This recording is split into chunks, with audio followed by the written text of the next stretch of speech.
Ladies and gentlemen, my name is Slab Hobby. Yes, sir. And today we are going to be talking about bulk. Pokemon bulk. Not that other type of bulk. Pokemon bulk.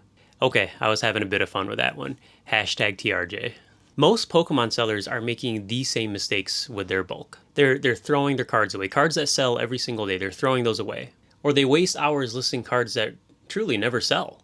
And after selling bulk Pokemon cards for a little over a year and a half now, I've learned about what actually moves the needle. And I've also learned that success in this space isn't about what bulk you have or how much of it you have. It's about knowing what actually matters. And all these myths out there about selling Pokemon bulk, we're going to bust them today. And if you stick around, I'm hoping you take away a thing or two from this video in hopes of maybe furthering your own Pokemon business, or at least learning a little bit more about the bulk side of things. Let's get on with the video. But hey, if this is your first time here, my name is Ivan and I started Slab Hobby in January of 2025, and I've grown this business to over $250,000 of sales. I sell Pokemon cards on eBay, TCG Player, and at local shows. This is a side hustle for me, only part-time. I still have my full-time job. I'm married, I have 2 kids, and professionally I've earned my MBA, which I use to this day to further my Pokemon business. If Pokemon business and investing content is right up your alley, I'd invite you to stay and subscribe. Let's get on with the video. Myth number 1, every bulk Pokemon card is worthless. So I get this one all the time, from collectors, from other business owners even, and I hear it from people at local shows. They say, hey,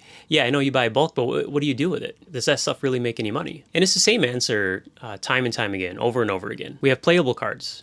If people need their cards for the meta, for their decks, then they're going to find that in bulk. Not every card that is played is going to be some high-end EX or anything like that. Truly, like, to build a deck in this space, you need like 20, 30 bucks and you should be fine. And those battle decks that you find at stores, I mean, those are like 10, 15 bucks and those are perfectly playable. And that's the cool thing about Pokemon. It's, you know, at its heart, it's a trading card game, right? Pokemon TCG. To play, to enter into tournaments, you're going to need those cards. And those cards are, again, just found in bulk. Now, personally, I don't sell cards for a penny.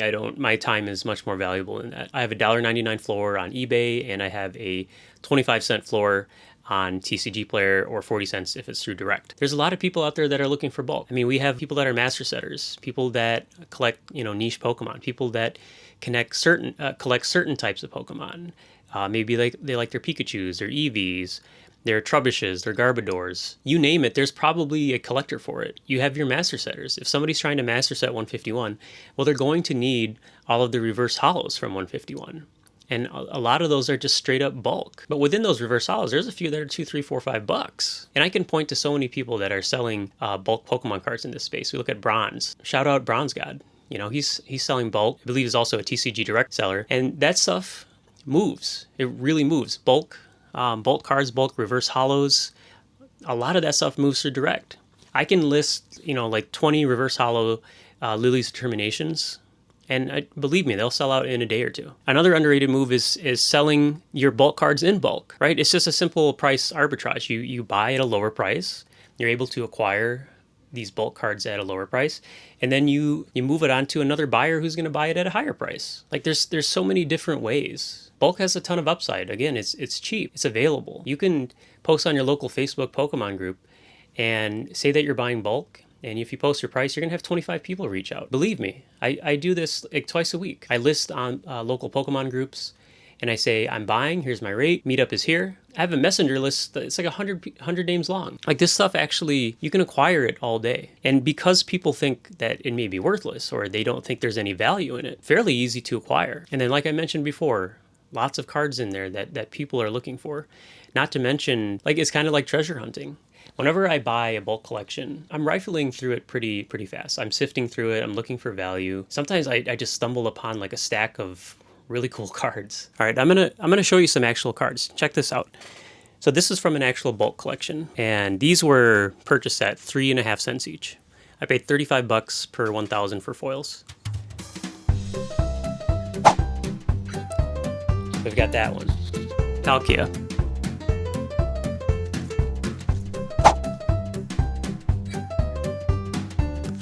I mean, it goes on. Look at this. Look at that Glaceon. Check out this Suicune.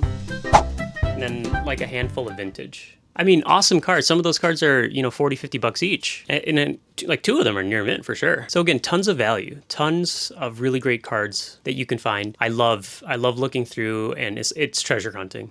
Honestly, like I have a process. When I take in bulk, I'll look for cool cards. I'll look for vintage, and it's a lot of work. It's a hustle. It's a grind. But again, it's so accessible. The price of admission is really, really low. Bulk is not worthless. Lots of value in there. You just have to know what to look for. And at the end of the day, every single card has value anyway. If you buy it, you take a look, 2,000 cards, you found maybe 50 that are worth keeping to sell or to move on or to put in your personal collection. Then you can sell that remaining 1,950 cards to somebody else. And somebody will buy it. 100% somebody will buy it. So what's the risk? Myth number 2, you should list every single Pokemon bulk card. So if you're new here, I can explain my bulk strategy on eBay and TCG Player really quick. I don't list every single bulk card. I focus on holos. I focus on reverse holo foils. If it's like a Scarlet and Violet holo, I'm really not even list. I definitely don't list a lot of those on eBay now. TCG Player maybe. And eventually they'll move if I lower my market price enough, but really low velocity. And the reason why I don't list every single Pokemon bulk card is that time is money. My time is super valuable. Like I'm not doing all this work and listing 1,000 of these cards and making a penny on a card or something like that. It's not worth my time. Listing the cards takes time. Yes, I have automation tools. I have a Ricoh FI8170 scanner out there, and then I pair it with a scanning software. Right now I'm using TCG Automate. And when you combine the two, it really is a superpower. It's a huge, it's a game changer, to be quite honest. Really helps the listing process. It's accelerated my listing process by 10x, 50x. I can list so many cards in a little amount of time. But even with the scanner plus the software, I still had to sort the cards. I don't have a Fizzbatch. I don't have a Roka sort or any crazy machine that does all that for me. It's all by hand. Shout out to my wife who helps a ton with sorting Pokemon cards.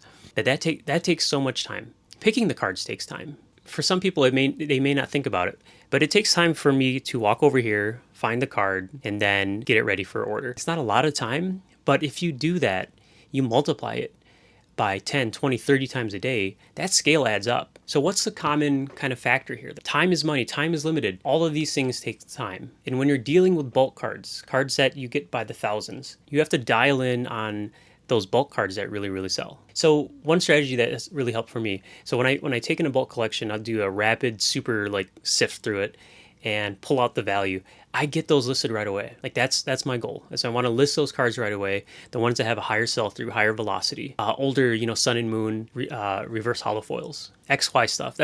Love it. When I find XY reverse holo foils, and those cards again, they consistently sell. Again, it's not listing every single Pokemon card. I don't have the time for that. When people reach out to me and they're asking the question, you're really buying, 7,000 bulk cards and you're taking the time to sort all that and list it? No, I'm not sorting and listing 7,000 bulk Pokemon cards. I'm pulling maybe 100, maybe 200 out of that and listing those. And then the rest of that, I can move it on to somebody else, right? I've got a buyer who buys at a higher rate than I buy it at as a price arbitrage. So to summarize this point, prioritize the cards that sell well. And if you're listing commons from Scarlet and Violet, I'm telling you, that's a huge time suck. It's definitely not the best use of my time. So that's something that, again, I do not prioritize, and I don't recommend it for others as well. But you do you. If you found a niche, if you found that it works, it's found that it's worth your time, then far be it for me to tell you what to sell for your own business, right? You do you. Myth number 3, every reverse holo is worth listing. So I've said so many times, and even just in the previous point, reverse holos are great. But the truth is, besides 151, and then there's a couple of reverse holos from SV era that I do tend to pick out, right? The playables. Do me a favor, go to limitlesstcg.com right now. Limitlesstcg.com. Check out the decks. Open the decks up and then see what those playable trainer cards that are in the deck. And then find those cards in your bulk.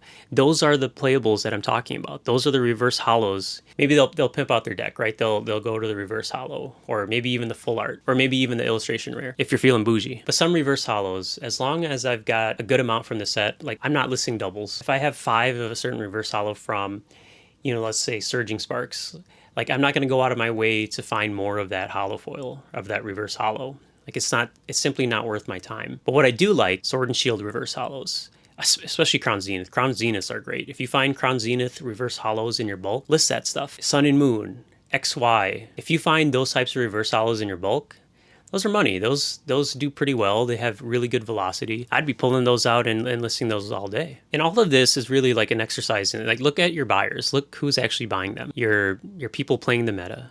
Your collectors that are looking to master set. They need those cards. Certain cards are much, much harder to hit than the others. And that's why I list those. And what the data tells me, the sales, is that they move. They have really, really good velocity. Coke Zero time. Let's go. Cheers. Myth number 4, bulk isn't worth organizing. Yeah, I think that one is totally wrong.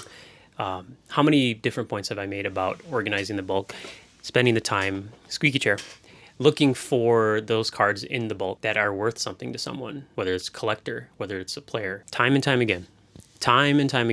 Definitely worth organizing all of your bulk and the bulk that you perhaps take in. Those cards that I showed you earlier, they were perhaps in there because somebody didn't take the time to organize their bulk. I took in like 50,000 plus cards over the last week.